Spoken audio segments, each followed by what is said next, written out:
1 থেকে 21 পর্যন্ত সংখ্যা সমূহ দ্বারা চিহ্নিত 21টি টিকিট থেকে উদ্দেশ্য হয়ে 3টি টিকিট তোলা হয়।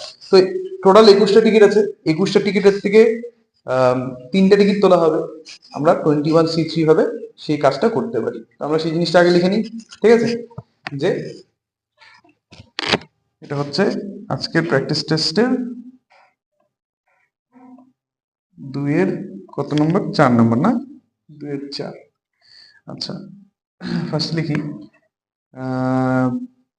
1 থেকে 21 পর্যন্ত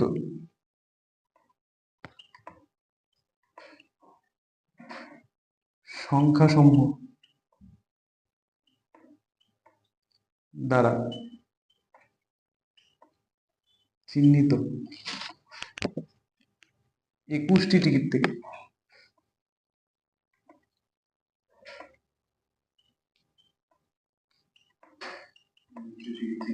3টি টিকিট তোলা যায়।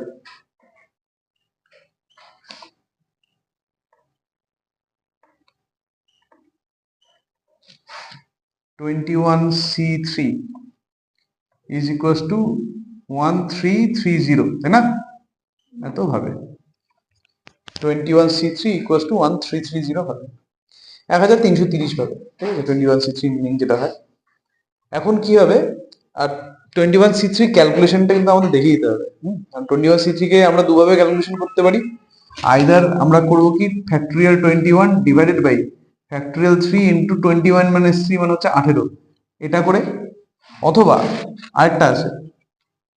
আরেকটা রাস্তা আছে, সেটা হচ্ছে 21C3 বলেছে তো, তুই 21 এর পরে 3টে সংখ্যা নিবি, 21 মানে 21 কে নিয়ে 3টে সংখ্যা নিবি, 21, 20 আর 19 ডিভাইডেড বাই 3 ফ্যাক্টরিয়াল। এটা করলেও একই অ্যান্সার আসবে, ঠিক আছে? যদি 21C4 বলতো তাহলে আমি 21 থেকে শুরু করতাম এবং 4টা সংখ্যা নিতাম, 21, 20, 19, 18 ডিভাইডেড বাই ফ্যাক্টরিয়াল 4 লাগিয়ে দিতাম, ঠিক আছে? এভাবে করলেও আমার সেম অ্যান্সার আসবে, ঠিক আছে? কারণ এইটা আলটিমেটলি এই জিনিসেই কনভার্ট হয়ে যায়। তো আমরা ফালতু এই বড় জিনিসটাকে কেন মনে রাখবো, এইটাকে বঞ্চ শর্টকাটটাকে মনে রাখি, ঠিক আছে? অনেক সময় এটাতে তার কি হয়, ফ্যাক্টরিয়াল 3 মানে হচ্ছে 6 হয়ে যায়, আর এখানে কাটাকাটি করলে 1330 এটা অ্যান্সার হিসেবে পাওয়া যাচ্ছে। বোঝা গেছে? আচ্ছা, এখন আমাদেরকে ক্যালকুলেশন করতে হবে কি, যে না সব থেকে ডি এর যে মান মানে সাধারণ অন্তরের যে মান, সেটা ন্যূনতম ভ্যালু কত আর সেটা ম্যাক্সিমাম ভ্যালু কত, ঠিক আছে? এটা আমরা তৈরি করব। তো ডি ইকুয়াল টু, মানে ফার্স্টে লিখি যে ধরি সাধারণ অন্তর্ভুক্ত, সাধারণ লিখছি, সরি, ধরি সমান্তর প্রগতিভুক্ত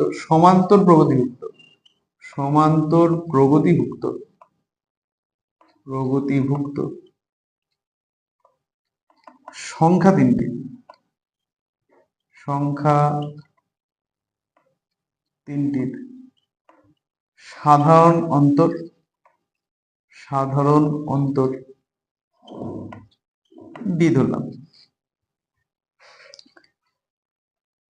তাহলে ডি একটা পজিটিভ সংখ্যা যার ন্যূনতম মান হবে 1, অতএব লিখবো যে ডি এর মিনিমাম ভ্যালু হয়ে যাবে 1, আর ডি এর ম্যাক্সিমাম ভ্যালু, যেটা স্নেহা একটু আগে বললো যে ডি এর ম্যাক্সিমাম ভ্যালু কি হওয়া উচিত, 10, ঠিক আছে? কারণ সব থেকে লাস্ট 9 যোগ 10 মানে 9 আর 10 হচ্ছে তোর 19 হয়ে যাচ্ছে, 10 ইনক্রিজ করলে 19 এর সাথে 10 যোগ করলে, না ভুল বললাম, না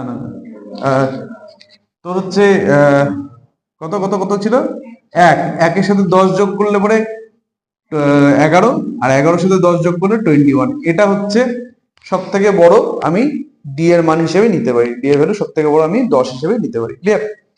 তাহলে পরে ডি এর ম্যাক্সিমাম ভ্যালু 10। আমি সর্বপ্রথমত আমরা হিসেব করব যে ডি ইকুয়াল টু 1 হলে পরে কতগুলো সমান্তর প্রগতি পাওয়া যায়, ঠিক আছে? এখন ডি ইকুয়াল টু 1 হলে প্রাপ্ত সমান্তর প্রগতির সংখ্যা, সমান্তর প্রগতির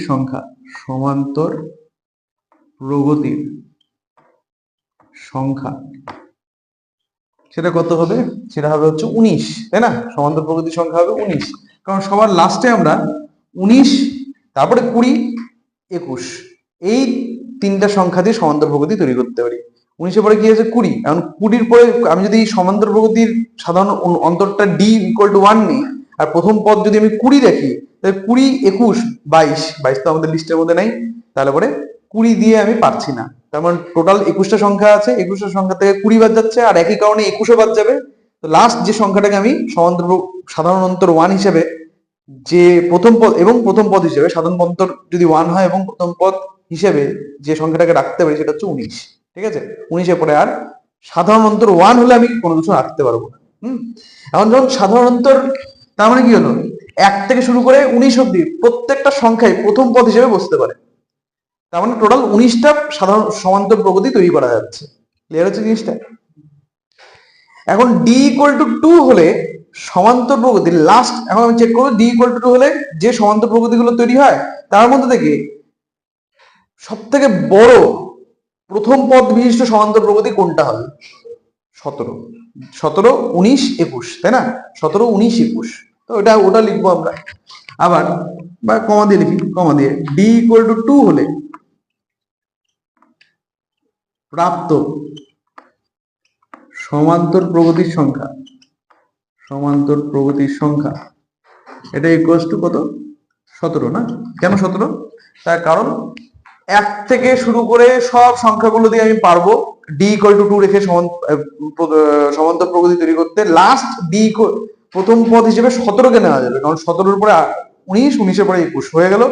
18কে আমি নিতে পারবো না, কারণ 18-এর সাথে যদি আমি সাধারণ অন্তরটা ডি ইকুয়াল টু 2 লাগাই, তাহলে 18, 20, তারপরে কত হচ্ছে 22, সেটা লিস্টের বাইরে চলে যাচ্ছে। এই জন্য আমি প্রথম পদ হিসেবে 18কে নিতে পারছি না। ক্লিয়ার গেল?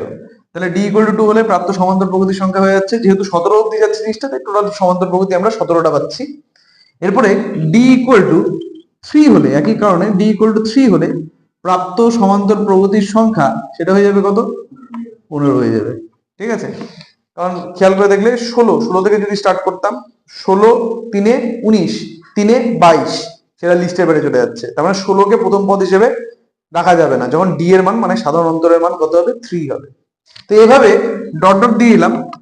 ডি ইকুয়াল টু সব থেকে বড় আমি 10 রাখতে পারি, তো ডি ইকুয়াল টু 10 হলে প্রাপ্ত সমান্তর প্রগতির সংখ্যা কত হয়ে যাবে? ডি ইকুয়াল টু 10 হলে পরে একটাই সমান্তর প্রগতি পাচ্ছি, 1, 11, 21, 1, 11, 21, ঠিক বললাম? তার মানে ডি ইকুয়াল টু 10 হলে, মানে সব থেকে বড় ডি এর মানের জন্য একটাই সমান্তর প্রগতি পাওয়া যাচ্ছে। তাহলে আমি যা দেখতে পাচ্ছি, মোট সমান্তর প্রগতির সংখ্যা, অতএব মোট সমান্তর প্রগতির সংখ্যা, সমান্তর প্রগতির সংখ্যা, প্রগতির সংখ্যা সেটা কত হবে? এই যে সমান্তর প্রগতির সংখ্যাগুলো আমরা যেগুলো পেয়ে আসলাম, এদের সকলের যোগফল। তার মানে 1 হলো, 1 এর পরে দেখ 2 করে যেহেতু এখানে কমেছে, তার মানে 1 থেকে স্টার্ট করলে 2 করে বাড়াতে হবে, তাহলে 1, 3, 5 এরকম করে করে 19 অব্দি।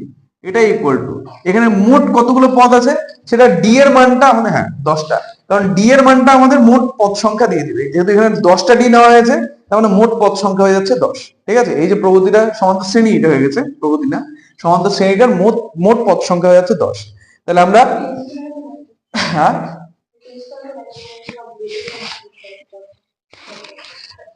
হ্যাঁ হ্যাঁ একদম, তুই যদি ফর্মুলাটা ইউজ করতে যাস তাহলে পরে ওটা হয়ে যাবে 10 স্কোয়ার। ঠিক আছে, এন এর স্কোয়ার হয়ে যাবে, একদম ঠিক বলছিস। ঠিক আছে, তো এটা আমরা দুভাবে করতে পারি, হয় সমান্তর প্রগতির যে সমষ্টির সূত্র সেটা খাটিয়ে, অথবা বিজোড় সংখ্যা পরপর যে বিজোড় সংখ্যাগুলো 1 থেকে যদি স্টার্ট হয়, দীপ আর অব্র, 1 থেকে যদি সমান্তর প্রগতিগুলো স্টার্ট, কোনো একটা সমান্তর প্রগতির প্রথম পদ যদি 1 হয় এবং যদি পরপর সব বিজোড় সংখ্যাগুলো আসতে থাকে, তাহলে এনটা এরকম পদ বিশিষ্ট সমান্তর প্রগতির সমষ্টি হয়ে যাবে এন স্কোয়ার। ঠিক আছে, তো যেহেতু এখানে 10টা পদ আছে, তো 10টা পদের জন্য এর এই যে সমান্তর প্রগতিটা 1, 3, 5 করে 10তম পদ 19, এর সমষ্টির অ্যান্সার হয়ে যাচ্ছে, ও একদম ঠিক বলেছে, 10 স্কোয়ার। 10 স্কোয়ার মানে 100। ঠিক আছে, তুমি ওটা দিয়েও করতে পারো, তাহলে সরাসরি অ্যান্সারটা বেরোচ্ছে। ঠিক আছে, তাহলে এটা এই কোর্সটা আমি করে দিচ্ছি 10 স্কোয়ার। 10 স্কোয়ার মানে হচ্ছে 100, যেহেতু যেহেতু অযুগ্ম অযুগ্ম অযুগ্ম সংখ্যার শ্রেণীর n সংখ্যক পদের সমষ্টি সমষ্টি এটা হয় কত n স্কয়ার হয়, যেখানে এখানে আবার লিখতে হবে যেখানে যেখানে প্রথম পদ 1, প্রথম পদ 1, সাধারণ অন্তর d, সাধারণ অন্তর 2, সাধারণ অন্তর অন্তর এটা হচ্ছে 2, ঠিক আছে, এটা হয়ে গেল n স্কয়ার। এবং একই সাথে দেখতে হবে এবং এক্ষেত্রে n ইকুয়াল টু 10 এবং এক্ষেত্রে n ইকুয়াল টু 10। তাহলে আমরা পেয়ে গেলাম টোটাল 100টা এরকম সমান্তর প্রগতি পাওয়া যাচ্ছে 1 থেকে 21 বিশিষ্ট সংখ্যা বিশিষ্ট মানে নাম্বার বিশিষ্ট টিকিটগুলোর থেকে, তাই না? হলো, তার মানে কি সাপোর্টিং নমুনা বিন্দুর সংখ্যা 100 আর টোটাল নমুনা বিন্দুর সংখ্যা 1330। প্রবাবিলিটি বের করে নি। অতএব নির্ণেয় সম্ভাবনা সেটা হবে 100টা সাপোর্ট করলো আর টোটাল হচ্ছে 1330টা, মানে 10/133। এই হয়ে গেল আমাদের অ্যান্সার। দাঁড়া, হ্যাঁ আমি কালকে বই নিই।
ডাউট গুলো আমি ক্লিয়ার করে দেব।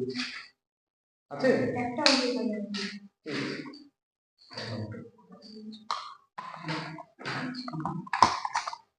জিজ্ঞেস করলো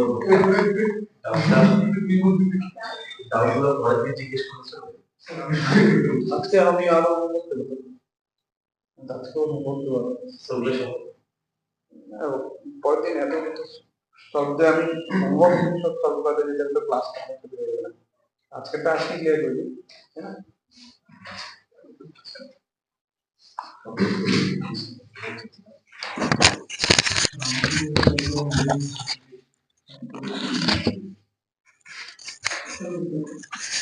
বল কখন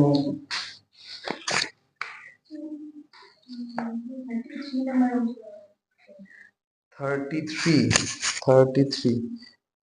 আচ্ছা, ও প্রবাবিলিটি অফ ই দেওয়া আছে, প্রবাবিলিটি অফ এফ দেওয়া আছে, ওগুলো হ্যাঁ। আচ্ছা 33 না, এটা শর্টে 33 না। আচ্ছা, প্রবাবিলিটি অফ ই এর ভ্যালু বল, যেগুলো বলা আছে একটু বল আমাকে, মানে দেওয়া আছে কোশ্চেনে যেগুলো। 1/, আচ্ছা প্রবাবিলিটি অফ এফ, তারপরে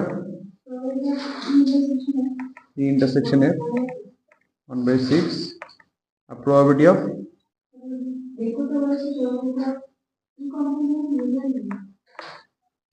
ইকুয়াল টু কত। ঠিক আছে, তো এই প্রবলেমটা সলভ করতে হলে আমরা একটা ফর্মুলা ইউজ করব ফার্স্ট অফ অল। ঠিক আছে, ফর্মুলাটা কি? আমরা ফার্স্টে probability of E complement intersection F এর মান বের করব। Probability of E complement intersection, ঠিক আছে, এর ভ্যালু বের করব। এর ভ্যালু কি হয়? এর ভ্যালু হবে হচ্ছে প্রবাবিলিটি অফ, দেখ এখানে দুটো ঘটনা আছে তাদের ইন্টারসেকশন করা হচ্ছে, কার মাথায় কমপ্লিমেন্ট নেই? তাহলে প্রবাবিলিটি অফ এফ এর থেকে বিয়োগ করা হবে। কাকে বিয়োগ করা হবে? Probability of E intersection F. ঠিক আছে, কথাটা ক্লিয়ার? তো প্রবাবিলিটি অফ যার মাথায় কমপ্লিমেন্ট নেই, ঠিক আছে, সেই ঘটনাটা probability of that event minus দুইটা ঘটনার ইন্টারসেকশন। ঠিক আছে, কমপ্লিমেন্ট হাটিয়ে, কমপ্লিমেন্ট সরিয়ে দিয়ে দুটো ঘটনার ইন্টারসেকশন। কথাটা ক্লিয়ার? বোঝা গেল? আচ্ছা, তাহলে দেখ প্রবাবিলিটি অফ এফ দেওয়া আছে, কত দেওয়া আছে? 1/4। আর probability of E intersection F ও দেওয়া আছে 1/6। এখান থেকে আমরা ভ্যালুটা হিসেব করব, 12 হয়ে যাবে এখানে, 3 - 2 হবে, দ্যাট ইজ 1/12।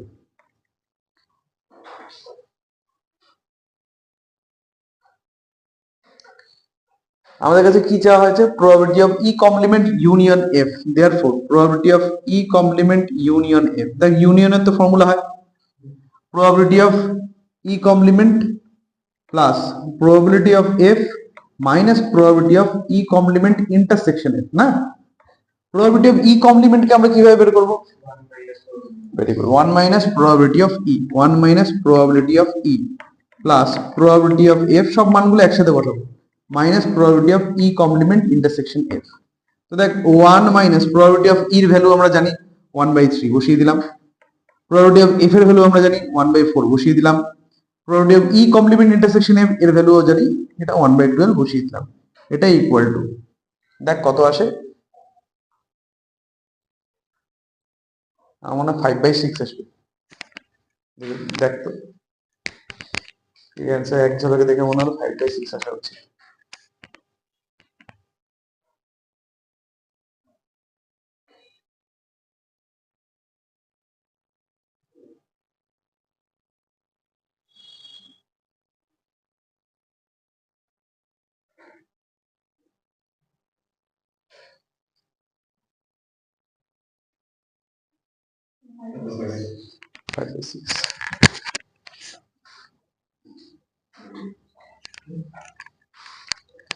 আচ্ছা, এখানে এই ফর্মুলাটা, এই যে ফর্মুলাটা ইউজ করলাম, এটা কি করে আসলো জানা আছে? এটার অরিজিনটা বলেছিলাম, সেট সেট করানোর সময় করিয়েছিলাম, একবার রিভিশন করিয়েছি, হ্যাঁ, ফর্মুলাটাকে, কারণ এটা খুবই ইম্পর্টেন্ট ফর্মুলা, তো এটাতে অনেক প্রবলেমস আসে।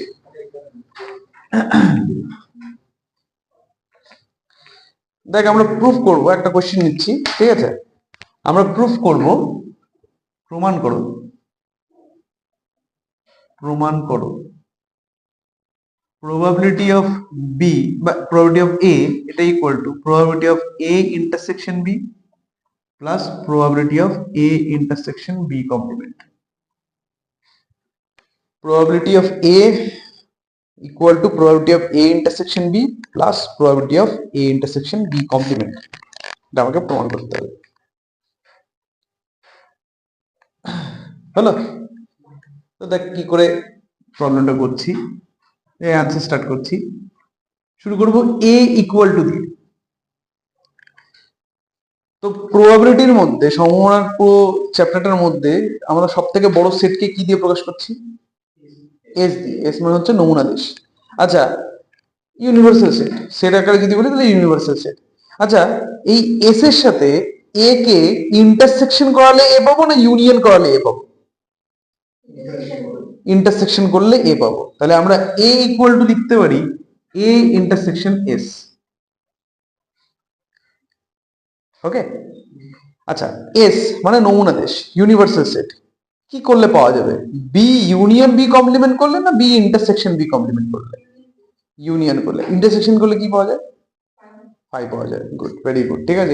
এই জিনিসগুলো একদম দেখ অবভিয়াস জিনিসগুলো, প্রত্যেকটা জিনিসের মানে আমরা জানি, তো এগুলোকে আমরা জাস্ট অ্যাপ্লাই করব, হলো? এখন এখন এখানে যদি আমি ব্র্যাকেটটা তুলে দিই, বা এখন যদি আমি কোনো ফর্মুলা অ্যাপ্লাই বা কোনো বৈশিষ্ট্য বা প্রপার্টি অ্যাপ্লাই করার চেষ্টা করি, কোন প্রপার্টিটা অ্যাপ্লাই হবে বলতে? এর পরের লাইনে কি লেখা হবে? হ্যাঁ, একদম সমবন্টন সূত্র। সমবন্টন সূত্র, সূত্রটার নাম হচ্ছে সমবন্টন সূত্র, ইংরেজিতে ডিস্ট্রিবিউটিভ ল। তো ডিস্ট্রিবিউটিভ লতে কি হয়? এ, ঠিক বলো Sneha, A intersection B union A intersection B complement, ঠিক আছে? তাহলে এ ইকুয়াল টু অব্র, মনে পড়ছে? Implies that A equal to, আমি এই এ ইন্টারসেকশন বি কে বললাম এক্স, আর এ ইন্টারসেকশন বি কমপ্লিমেন্ট কে বললাম ওয়াই। এটাকে আমরা নাম দিলাম 1 নম্বর সমীকরণ। পাশে লাগ, এখানে লিখবি ধরি, এখানে লিখিস ধরি, পাশে লিখিস বা নিচে লাগ ধরি। যেখানে, এখানে লিখবো যেখানে x equal to A intersection B আর y equal to A intersection B complement. x equal to A intersection B আর y equal to A intersection B complement. হলো? আমরা কি দেখবো? আমরা প্রথমত x ইন্টারসেকশন y এর মানটা বের করবো, ঠিক আছে? এরপরে ফার্দার আমরা এগোবো, বাট তার আগে x ইন্টারসেকশন y এর ভ্যালুটা দেখি কি আসে। এখন x ইন্টারসেকশন y এটা ইকুয়াল টু তার মানেটা কি? a intersection b intersection a intersection b complement x আর y এর মানগুলো বসিয়ে দিলাম। দেখ এই এক্সপ্রেশনের মধ্যে সব ইন্টারসেকশন, সবগুলোই হচ্ছে ইন্টারসেকশন। তাহলে কি আমরা ব্র্যাকেটটাকে তুলে দিতে পারি? ব্র্যাকেট যদি তুলে দিই তাহলে এরকম হয়ে যাবে, এ ইন্টারসেকশন, বা ব্র্যাকেট তুলবো না, এখানে সব ইন্টারসেকশন, তো এখানে কোনো ইউনিয়ন নেই, মানে সমবর্ণ সূত্র অ্যাপ্লাই হচ্ছে না, সবই ইন্টারসেকশন হচ্ছে। এর মানটা যদি আমার বের করা যায়, আমি কি করে বের করবো? তোরা বল, তাহলে আমি সেই হিসাবে করছি। এখন যদি এর মান বের করা হয়, আমি কি করে বের করতে পারি বল? এই পুরো এক্সপ্রেশনটার মান আমি বের করবো, যে এটা ইকুয়াল টু কত হবে, বা এর পরের লাইনে আমি কি লিখবো। আর তোরা যদি হইতিস লিখতে, তোরা কি লিখতিস এর পরের লাইন?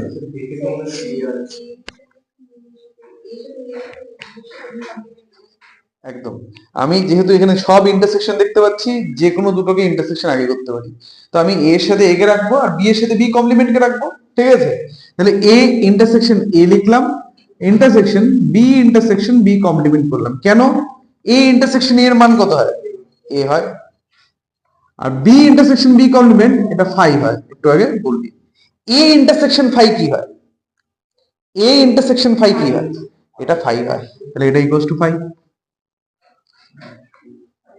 তাহলে এক্স ইন্টারসেকশন ওয়াই এর মান আসলো 5 যখন দুটো ঘটনার ক্ষেত্রে, দুটো ঘটনার ইন্টারসেকশন মানে একসাথে হওয়া, তো দুটো ঘটনার ইন্টারসেকশন যদি 5 হয়, ঘটনা দুটোকে কি ঘটনা বলা হয়? পৃথক বা বিচ্ছিন্ন ঘটনা, ঠিক আছে? পৃথক বা বিচ্ছিন্ন ঘটনা। তো অতএব এক্স ও ওয়াই হলো দুটি পৃথক ঘটনা, ঠিক আছে? এক্স ও ওয়াই হলো দুটি পৃথক ঘটনা, তাহলে পৃথক ঘটনার ক্ষেত্রে যখন আমরা ইউনিয়ন করি, probability of X union Y, তখন ইউনিয়নের সূত্রটা কি হয় জানা আছে? ভেরি গুড, এটা হয় P of X plus P of Y only. তারপরের পার্টটা আসে না, কেন? কারণ জিরো হয়ে গেছে ওটা। এখন এক্স ইউনিয়ন ওয়াই মানে কি ছিল? What was X union Y? A.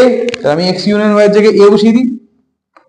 Probability of x, x এর মান হচ্ছে এ ইন্টারসেকশন বি, আর ওয়াই এর মান এ ইন্টারসেকশন বি কমপ্লিমেন্ট। তাহলে হয়ে গেল প্রমাণিত। বোঝা গেছে? ব্যাস, প্রমাণিত লিখে দিই। এখন এই রেজাল্টটাকে আমরা কিভাবে মনে রাখবো? এখন এটাকে আমরা মনে রাখবো এইভাবে, অতএব প্রবাবিলিটি অফ এ ইন্টারসেকশন, মানে মনে রাখতে হবে এটাকে, এটা আসবে প্রবলেম আকারে, ঠিক আছে? প্রবলেম যদি এই ফর্মুলাটা যদি অ্যাজ এ প্রবলেম আসে, তাহলে প্রবলেম আকারে দিলে এটা আসবে। কিন্তু যখন এটাকে অ্যাপ্লাই করার টাইম আসবে, তখন কোথাও অ্যাপ্লাই করার টাইমে তোরা এই জিনিসটাকে এভাবে পাবি না, তখন তোদেরকে মনে রাখতে হবে এইভাবে, যেভাবে লিখছি। তোরা মনে রাখবি probability of A intersection B complement এই ফর্মেটে। এটা কি হবে? Probability of A minus probability of A intersection B. এটাকে মনে রাখার রাস্তা কি বললাম? যে প্রবাবিলিটি অফ, আমি যদি probability of X intersection Y complement বের করতাম, কিভাবে করতাম? যার মাথায় কমপ্লিমেন্ট নেই তার থেকে বিয়োগ হবে। তার মানে এখান থেকে প্রবাবিলিটি অফ কত?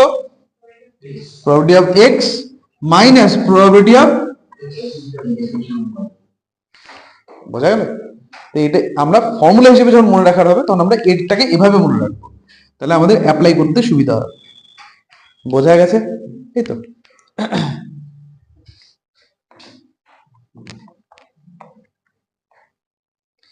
এই ফর্মুলাটা ইম্পর্টেন্ট, এটা দিয়ে আরো অঙ্ক আসে। হ্যাঁ, হয়ে গেল। Question number 33 clear. নেক্সট কত নম্বর কোশ্চেন?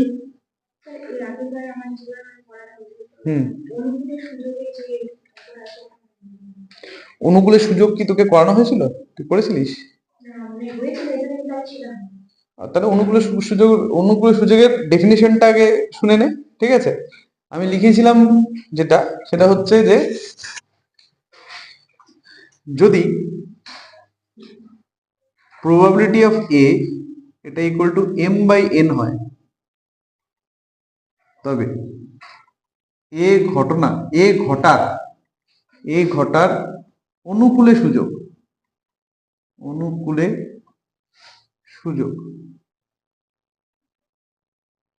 সেটা হবে m/n-m,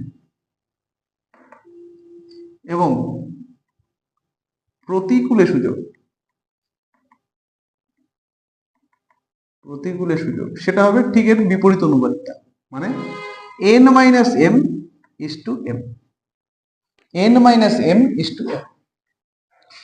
কি ব্যাপারটা আমি খুব ইজিলি বুঝাচ্ছি, ঠিক আছে? দেখ, অনুকূল আর প্রতিকূল মানে বুঝিস তো? অনুকূল মানে কি, সাপোর্টে নাকি বিপক্ষে? সাপোর্টে। আর প্রতিকূল মানে ঠিক এর উল্টাটা, যে ওটা বিপক্ষে চলে যাচ্ছে। তার মানে একটা ঘটনা ঘটবে, সেটার অনুকূলে সুযোগ বলতে কি বোঝায়? যে সাপোর্টে কয়টা এলিমেন্ট আছে তার সংখ্যা বেশি, নাকি বিপক্ষে কয়টা এলিমেন্ট আছে তার সংখ্যা বেশি, কোনটা? সাপোর্টে যদি বেশি বেশি সংখ্যক নমুনা বিন্দু থাকে আর বিপক্ষে যদি কম সংখ্যক নমুনা বিন্দু থাকে, তাহলে অনুকূলে সুযোগ মানে এই জিনিসটাই বেশি প্রেফারেবল। উদাহরণস্বরূপ বলি, যে ধরে নে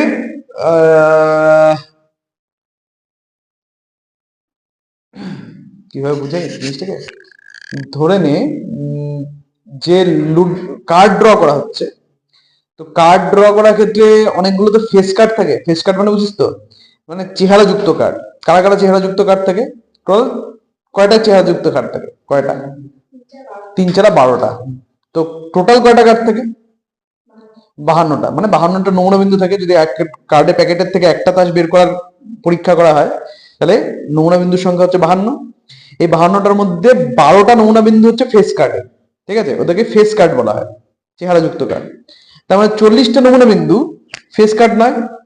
তাহলে এখন যদি বলা হয় যে কার্ড বের করার যে পরীক্ষাটা, একটা কার্ড বের করার যে পরীক্ষাটা, সেই পরীক্ষায় ফেস কার্ড আসার অনুকূলে সুযোগ কি আর প্রতিকূলে সুযোগ কি, কত কত আর কত হবে? অনুকূলে সুযোগ যদি বলা হয় কত ইস্টু কত হবে? 12। হ্যাঁ, ফেস কার্ড আসার অনুকূলে সুযোগ 12:40। আর প্রতিকূলে সুযোগ কি হবে? 40:12। তার মানে এটাকে আমি অ্যানালাইজ কি করে করব? যে দেখ, অনুকূলে সুযোগ বলা হলো 12:40, মানে 12টা নমুনা বিন্দুর পক্ষে 40টাই বিপক্ষে। মানে এটা কি হতে পারে? মানে হওয়ার চান্স কি বেশি? না, এটার হওয়ার চান্স কম। কারণ কি, প্রতিকূল মানে হবে না, এই ব্যাপারটাকে অনেকে সাপোর্ট করছে। আর এই ঘটনাটা না হওয়ার, মানে এই ঘটনাটার প্রতিকূলে সুযোগ মানে কি, এই ঘটনাটা না হওয়ার অনুকূলে সুযোগ, সেটা কি 40:12। তার মানে ওটাই হবে। কথাটা ক্লিয়ার? এখন যখনই তুই এই অনুকূলে সুযোগ আর প্রতিকূলে সুযোগ বের করতে চাস, তো কোনো একটা অনুপাত প্রকৃত ভগ্নাংশ হয়, আর একটা অনুপাত অপ্রকৃত ভগ্নাংশ হয়। যেটা অপ্রকৃত ভগ্নাংশ হবে সেটা হওয়ার চান্সই বেশি। কারণ অপ্রকৃত ভগ্নাংশের ক্ষেত্রে মানটা কি হয়, একের থেকে বড় হয়। যে ভগ্নাংশের ভ্যালু বেশি সেটাই হতে পারে বেশি, ঠিক আছে? তো ফেস কার্ড আসার ক্ষেত্রে যে প্রতিকূলে সুযোগ, সেই ভগ্নাংশটাই বড়। কারণ কারণ ওটা 40/12 হচ্ছে, আর অনুকূলে সুযোগটা হচ্ছে 12/40, ঠিক আছে? তাহলে ওটা প্রকৃত ভগ্নাংশ হচ্ছে, আর প্রতিকূলে সুযোগটা হচ্ছে অপ্রকৃত ভগ্নাংশ। অপ্রকৃত ভগ্নাংশ মানে ওটাই বেশি করে হতে পারে। তুমি যদি কার্ড বের করতে যাও, তাহলে ফেস কার্ড না আসার চান্সই বেশি। চান্স, এটাকে ইংরেজিতে বলা হয় চান্স, ঠিক আছে? একটা হয় প্রবাবিলিটি, একটা হয় চান্স, ঠিক আছে? তো প্রবাবিলিটি থেকে আমরা কি অনুমান করতে হবে, মানে প্রবাবিলিটি থেকে আমরা কি বুঝি? টোটালটার রেসপেক্টে, টোটাল ঘটনাটার, মানে যে পরীক্ষাটা করা হচ্ছে তার টোটালিটি রেসপেক্টে, যে ঘটনাটা নিয়ে আলোচনা করছি সেই ঘটনাটা কোন জায়গায় অবস্থান করছে, টোটালটার রেসপেক্টে। আর যখন আমরা চান্স নিয়ে আলোচনা করি, যখন চান্সের ব্যাপারটা আসে, বেসিক্যালি আমরা চান্স নিয়ে ঘেটে থাকি। খেলতে দেখেছিস? মানে কখনো কিন্তু এটা বলি না যে আজকে দ্বীপের এখানে পড়তে আসার সম্ভাবনা কি। আমরা এটাই বলি যে দ্বীপের আজকে কি এখানে কোনো পড়তে আসার কোনো চান্স আছে, ঠিক আছে? চান্স মানে কি, আমি দেখতে পাচ্ছি যে এখানে আজকেও পড়তে আসবে কিনা তার অনুকূলে সূচক কত, প্রতিকূলে সূচক কত, ঠিক আছে। এই জিনিসটাই বেসিক্যালি আমাদের মাথার মধ্যে হিসাব করা, ঠিক আছে। এখন আমরা যখন দেখি এটা ব্যাক ক্যালকুলেশন, একটা ব্যাক ক্যালকুলেশন হয়, সেটা আমরা সেন্সও করি না, ঠিক আছে। কিন্তু শুধুমাত্র এটুকুন বুঝতে পারি যে উত্তরটা হ্যাঁতে আসবে না নাতে আসবে, ক্লিয়ার, আর কিছু না। তো অনুকূলে সূচক ব্যাপারটা বোঝা গেল, ওর অ্যানালাইসিস বোঝা গেল, প্রতিকূলে সূচক ব্যাপারটা বোঝা গেল, ওর অ্যানালাইসিস বোঝা গেল। কি বললাম, কোন ভগ্নাংশের মানে কি হলে পরে সেটা হওয়ার চান্স বেশি থাকে, অপ্রকৃত ভগ্নাংশ হলে পরে। যেই সুযোগটা অনুকূলে আর প্রতিকূলে দুটোই বের করব, যে সুযোগটার ক্ষেত্রে অপ্রকৃত ভগ্নাংশ আসবে, দুটোর মধ্যে একটা প্রকৃত হবে একটা অপ্রকৃত হবে, যে অনুপাতটা অপ্রকৃত ভগ্নাংশটা হবে সেটাই হওয়ার চান্স বেশি। কথাটা ক্লিয়ার? তো ধরে নে যে একটা খেলা হচ্ছে, সেই খেলার মধ্যে আমি বললাম যে ফেস কার্ড আসলে তুমি 500 টাকা পাবা, আর নন ফেস কার্ড আসলে পরে তুমি 200 টাকা পাবা। তার মানে কোন, তোমার কাছ থেকে 500 টাকা নেওয়া হবে, ঠিক আছে। তাহলে ওই খেলাটা খেলা উচিত কি উচিত না? উচিত না। কেন? কারণ 500 টাকা পাওয়ার অনুকূলে সুযোগ হচ্ছে অপ্রকৃত ভগ্নাংশ, আর প্রতিকূলে সুযোগ হচ্ছে প্রকৃত ভগ্নাংশ। তার মানে প্রকৃত মানে 500 টাকা হারানোর চান্সই বেশি, বুঝতে পারলি? আর যদি আমি ঠিক উল্টোটা বলতাম যে ফেস কার্ড আসলে তোমার কাছ থেকে 500 টাকা নিবো, আর নন ফেস কার্ড আসলে পরে তোমাকে আমি 500 টাকা দিব, তার মানে ওই খেলাটা মানে আমার পক্ষে, যে খেলবে তার পক্ষে আসে, ঠিক আছে। কারণ ওর অনুকূলে সুযোগের মানটা বেশি। কথাটা ক্লিয়ার? এই তো গেল। এরপরে কি, এরপরে কি, তাহলে অনুকূলে সুযোগ ব্যাপারটা বুঝতে পারছিস? কোন অঙ্কটায় অনুকূলে সুযোগ ছিল রে?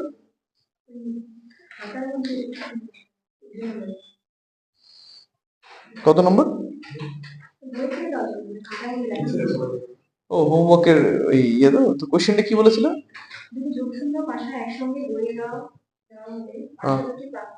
প্রাপ্ত অঙ্ক দুটি। তো আমাকে দেখতে হবে টোটাল নমুনা বিন্দুর সংখ্যা কত, আর কি কিভাবে 7 হতে পারে, 7 কি কিভাবে হতে পারে বল। এক এক এর সাথে কত নিব? 1 6। তিনটি ভাষাকে করিয়ে দিব না দুটি?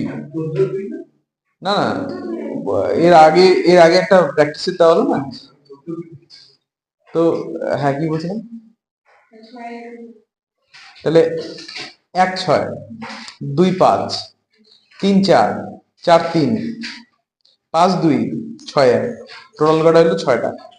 তো এই যে ঘটনাটা, এই ঘটনাটাকে সাপোর্ট কয়টা নমুনা বিন্দু করলো? 6টা। আর টোটাল নমুনা বিন্দুর সংখ্যা কয়টা? 36টা। প্রবাবিলিটি কত হয়ে গেল? 6/36 মানে 1/6। অনুকূল সূচক কত হচ্ছে? 1:5। আর প্রতিকূল সূচক 5:1। তার মানে এটা হওয়ার চান্স বেশি না না হওয়ার চান্স বেশি? না হওয়ার চান্স বেশি, ঠিক আছে। ক্লিয়ার হয়ে গেল জিনিসটা? ব্যাস। আচ্ছা, চলে যাওয়া হচ্ছে রাশি বিজ্ঞানে।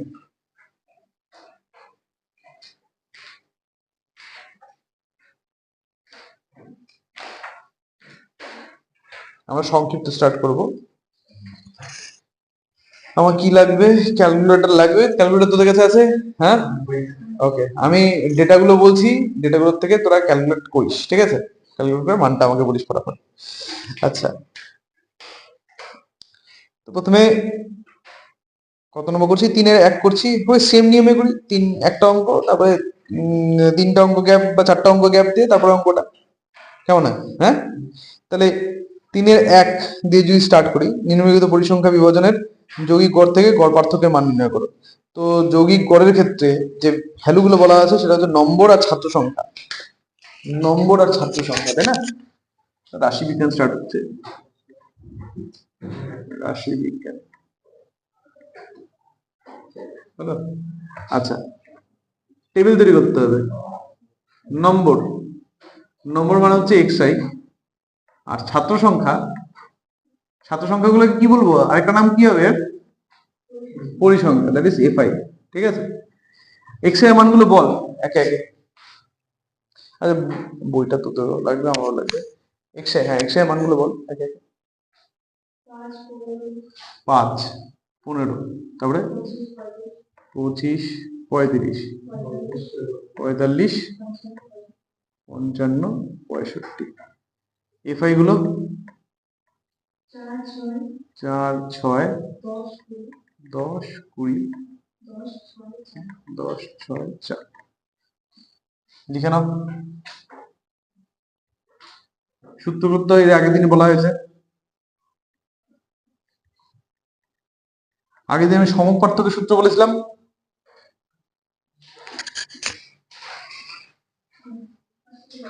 সমক পার্থক্য বলা হয়নি, সমক পার্থক্য আজকে আসুক তখন আমি বলে দিচ্ছি, ঠিক আছে? সমক পার্থক্য অঙ্কটা আসুক। গড় পার্থক্য গড় পার্থক্য খালি হয়েছে, তাই তো? গড় পার্থক্যের সূত্র লেখানো হয়েছে, সমক পার্থক্যের সূত্র লেখানো হয়নি। সমক পার্থক্যের ক্যাটাগরি গুলো মনে আছে তো? যে বিস্তৃতি পরিমাপ 4 ভাগে বিভক্ত ছিল। 4টা ভাগ কি কি ছিল? ফার্স্টে আসে হচ্ছে বিস্তার, তারপরে বিস্তার বা প্রসার, তারপরে চতুর্থক পার্থক্য, তারপরে গড় পার্থক্য কয় প্রকারের হয়? কি কি? একটা হচ্ছে মধ্যক সাপেক্ষে, একটা মধ্যমা সাপেক্ষে, একদম ঠিক। তাহলে গড় পার্থক্য অবধি তোদের ইয়েটা মনে আছে, ক্যাটাগরি গুলো মনে আছে। এখন ফর্মুলা গুলো, গড় পার্থক্যের ফর্মুলা কি ছিল? গড় পার্থক্য মধ্যকের সাপেক্ষে ফর্মুলা কি ছিল? সামেশন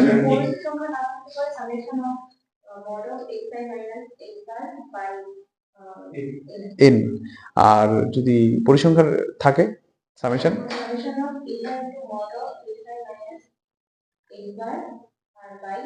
আচ্ছা, এফআই এর উপর কেন মড বসলো?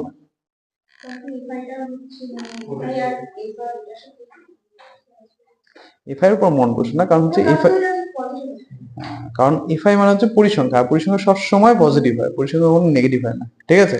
তো মানে নন নেগেটিভ হয়, নট পজিটিভ, কখনো জিরো হয়ে যেতে পারে, বাট নন নেগেটিভ হবে না, এটুকু শিওরিটি, ঠিক আছে? তাহলে আমাদের যে ফর্মুলাটা লাগবে সেই ফর্মুলাটা হচ্ছে সামেশন, যে ফর্মুলাটা একবার লিখে নিই, summation I equal to 1 to n fi into mod of xi minus X bar. কার সাপেক্ষে বলেছে এটা? এই অঙ্কটা কার সাপেক্ষে গড় পার্থক্য বের করতে বলছে? যৌগিক গড় থেকে, মানে মধ্যক সাপেক্ষে, ডিভাইডেড বাই এন, তাই তো? ডিভাইডেড বাই হবে এখানে বাই এন। তো সর্বপ্রথমত আমাদের এন এর মান বের করতে হবে, আমাদের এক্স বারের মান বের করতে হবে, ঠিক আছে? আমাদের এক্স বার চাই, আমাদের এন চাই, এই দুটো পেলে পরে আমরা এটার ক্যালকুলেশন প্রসিড করতে পারবো। তো এখানে আরেকটা আমি এখানে ইয়ে করছি, আরো দুটো চার্ট বানাবো, আমার এই পুরো বোর্ডটাকে মুছে দিতে হবে, ঠিক আছে? আরেকটা চার্ট বানাবো। রাশিবিজ্ঞানের অঙ্কে এটা একটা জিনিস যে জায়গা অনেক খায়, ঠিক আছে? অনেক জায়গা লাগে রাশিবিজ্ঞান। তারপর সামনের বছর তোদের আসবে হচ্ছে এলপিপি। এলপিপি মানে হচ্ছে রৈখিক প্রোগ্রামিং সমস্যা, এগুলো তো জায়গা খায়, ঠিক আছে? ম্যাট্রিক্স জায়গা খাবে, ঠিক আছে? স্পেস লাগে এদের জন্য। তো এখন জিনিসগুলো সোজা, বাট স্পেস লাগে এদের জন্য, ঠিক আছে? সোজা জিনিস, টপিকগুলো সোজা, বাট এদের জন্য স্পেস প্রয়োজন। আমাদের লাগবে হচ্ছে, এখানে আমি একটা চার্ট বানাচ্ছি xi মাইনাস এক্স বার এর, আর এবং এখানে আমি বানাচ্ছি হচ্ছে এফআই, এখানে মড দিয়ে করে দিই একবার, mod of xi minus X bar, আর এখানে হচ্ছে fi into mod of xi minus X bar. আমরা সাইডে আগে এক্স বারকে ক্যালকুলেশন করব, ঠিক আছে? এখন লিখবো, এখন X bar equal to, X বারের ফর্মুলা কি? Summation FI xi divided by N, তাই না? Summation FI xi by N. তো সামেশন এফআই xi হিসাব করি, সামেশন এফআই xi মানে হয়ে যাচ্ছে 4 5 20, ঠিক আছে? এই যে এফআই গুলোর সাথে xi গুলোকে গুণ, 4 5 20, 5 ষোলং 5 ষোলং বলছি, 6 15 90, তারপরে হচ্ছে 250, তারপরে চলে যাচ্ছে হচ্ছে 700 যোগ 450 যোগ 6 ইন্টু এটা 330 যোগ 20 24 260। তাহলে এই টোটাল যোগফল ডিভাইড বাই এন। এন কত অঙ্কটার মধ্যে? এন এর মান, এন ইকুয়াল টু, তো এখানে হিসাব করতে পারি 10, 10 এ 20, 40, 50, 60, 60। তো এটা ডিভাইডেড বাই 60, দেখো কত আসে এক্স বার। এক্স বারের ভ্যালু কত আসে দেখো,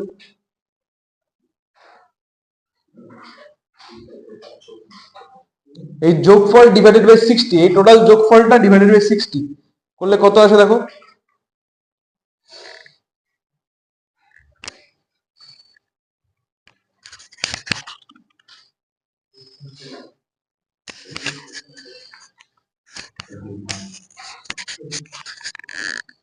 কত হচ্ছে? 35, এখানে চলে আসছে 35। এখন আমরা এটাকে হিসাব করব, তো 5 মাইনাস 35 দ্যাট ইজ 30, মড দিচ্ছি কিন্তু 15 minus 35 20, 25 minus 35 10, 35 minus 35 0, 10 again, 20 again, আর এখানে চলে যাবে হচ্ছে 30 এগেইন। সুন্দর। এরপরে এদেরকে গুণ 120, এখানে 120, এখানে 100, এখানে 0, এখানে 100, এখানে 120, এখানে 120, ওয়াও, ঠিক আছে। আচ্ছা, তাহলে 4 বারং 48 আর 200 680, ঠিক আছে, টোটাল ভ্যালু হয়ে যাচ্ছে 680। তাহলে summation fi into mod of xi minus x বার এর ভ্যালু হয়ে যাচ্ছে 680। আমাদের লাগবে ওদের নির্ণেয় কি গড় পার্থক্য কার সাপেক্ষে? মধ্যক সাপেক্ষে, যেহেতু যৌগিক গড়ের আরেকটা নাম হচ্ছে মধ্যক সাপেক্ষে কত হয়ে যাচ্ছে? 680 ডিভাইডেড বাই n, n এর মান 60, 68 বাই 6, তার মানে 34 ডিভাইডেড বাই 3, 34 বাই 3, দেখো কত আসে? 34 বাই 3 11.33, yes 11.33 প্রায় এই হয়ে যাচ্ছে আমাদের অ্যান্সার। বোঝা গেল কি? কঠিন আছে কি? জিনিসটা সোজা, বাট তোমাকে একটু পেশেন্টলি করতে হবে। আর দ্বিতীয়ত, যদি সেকেন্ড সেমে আমরা ক্যালকুলেটর না পাই, তাহলে আমাদের হাতে কষেই পুরো ব্যাপারটাকে বের করতে হবে। তো তার জন্য হাতে কষায় অঙ্ক করার অভ্যাস করো। নেক্সট দিন থেকে আমি ক্যালকুলেটর অ্যালাউ করবো না, ঠিক আছে? যা করবে তোমরা হাতে কষে এখানেই করবে, ঠিক আছে? ব্যাস। আচ্ছা, নেক্সট কত নম্বর অঙ্ক হবে? 4টা বাদ দিয়ে, তাহলে কত নম্বর হবে? 4 এর 4। ওকে, নিম্ন প্রদত্ত পরিসংখ্যা বিভাজনের মধ্যমা থেকে গড় পার্থক্য, এই মধ্যমা বলেছে, ঠিক আছে। আবার মান দেওয়া আছে, পরিসংখ্যা দেওয়া আছে, আমরা মধ্যমান রেসপেক্টে বের করব। আচ্ছা, ফার্স্ট অফ অল মান মানে হচ্ছে এক্স বার, আর পরিসংখ্যা এটা কত নম্বর বলি? 4 এর 4। ওকে, আর পরিসংখ্যা মানে হচ্ছে এক্স, সরি এফআই, এটা এক্স বার না, সরি এক্সআই। মানগুলো বল একটু পরপর। ফার্স্টে মান মানে এক্সআই গুলো কি কি আছে? এক্সআই গুলো কি কি আছে? বল তাতে বল। 15, 21, 27, 30, 35, 5টা, তাই তো? পরিসংখ্যাগুলো বল। 3, 5, 6, 7, 8। ওকে, আমাদের কি করতে হবে? আমাদের হচ্ছে ফার্স্ট অফ অল এম এর মান বের করতে হবে না? এন ইকুয়ালস টু কত হচ্ছে দেখ? 15 আর এদিকে হচ্ছে 15 আর 14 মনে হচ্ছে না? 29 কি এন এর ভ্যালু? এন ইকুয়াল টু 29 হচ্ছে, তাই তো? তো ডেটাগুলো ঠিক বলছিস তো? 3, 5, 6, 7, 8, ঠিক আছে? তাহলে 29ই বসালাম, ঠিক আছে? 29। ওকে, এন এর মান আসলো 29। আমাদের কি করতে হবে? মধ্যমা সাপেক্ষে বলেছে তো, তো মধ্যমার ফর্মুলাটা কি ছিল? মানে মধ্যমা ফর্মুলা বলছি, মধ্যমা সাপেক্ষে গড় পার্থক্যের ফর্মুলা কি ছিল? Summation FI into mod of XI minus M, ছোট হাতের এম, ঠিক আছে? তো ওই এম এর মানটা আমাদের বের করতে হবে, ঠিক আছে? এই এম এর মান পাবো কি করে? এম এর মানের জন্য আমরা কি করব? দেখ, এন কত আসছে? 29 কে 2 দিয়ে ডিভাইড কর, কত হয়ে যায়? 14.5। তো উপর দিক থেকে যোগ করে আয়, এখান থেকে যোগ করে আয়। দেখ 14.5 কে প্রথম কোন ঘরটায় ক্রস করে? তো দেখ 5, 3, 5 কত হয়? 8। হ্যাঁ, তাহলে 8 আর 6 কত হয়? 14। 14 আর 7 এখানে হয়ে গেল 14 সাথে যেই আমি কিছু একটা যোগ করবো, এটাই 14.5 এর থেকে বড় হয়ে যাবে। তো এই যে 7 জন্য যে সংখ্যাটা আছে, এটাকেই মধ্যমা হিসেবে ট্রিট করবো আমরা, ঠিক আছে? এটাকেই অ্যাজ আ মধ্যমা আমরা ট্রিট করবো থ্রু আউট দ্য প্রবলেম, ঠিক আছে? তো আমরা এম এর মান বসাচ্ছি। তো টেবিল থেকে পাই এম ইকুয়াল টু কত? 30, ঠিক আছে? এম এর ভ্যালু হচ্ছে 30। আমাদের লাগবে mod of xi minus M এবং লাগবে fi into mod of xi minus M. আমি হিসাব শুরু করে দাও। xi মাইনাস এম এর ভ্যালু হচ্ছে 30, 15 minus 30 that is 15, 21 minus 30 that is 9, 27 minus 30 that is 3, 30 minus 30 মানে 0, 35 মাইনাস 30 মানে 5। এরপরে 3 15 45, আবার 5 নং 45, 3 6 18, 7 0 5 40। এখানে হয়ে গেল কত? 45 32 90, 90 আর 40 130, 130 আর 18 148, তাহলে 148 এটা হয়ে গেল summation of fi into mod of xi minus m এর ভ্যালু হয়ে গেল 148। देयरफॉर নির্ণেয় গড় পার্থক্য কার সাপেক্ষে? মধ্যমার সাপেক্ষে সেটা কত হবে? সেটা হবে হচ্ছে 148 ডিভাইডেড বাই 30, সরি 30 না 29, 148 ডিভাইডেড বাই 29, n এর মানটা বসাতে হবে। 29 দেখ কত আসে 148 বাই 29, 148 বাই 29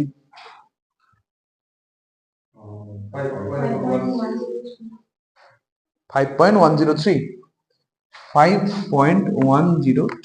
প্রায়। হিসেব বোঝা গেল? ঠিক আছে, নেক্সট আজকে এখানেই থাক। ঠিক আছে, 9টা বাজে, আজকে এখানেই থাক। নেক্সট দিন আমরা ফার্দার এখানকার আরো প্রবলেম করবো। ঠিক আছে, থাক আজকে।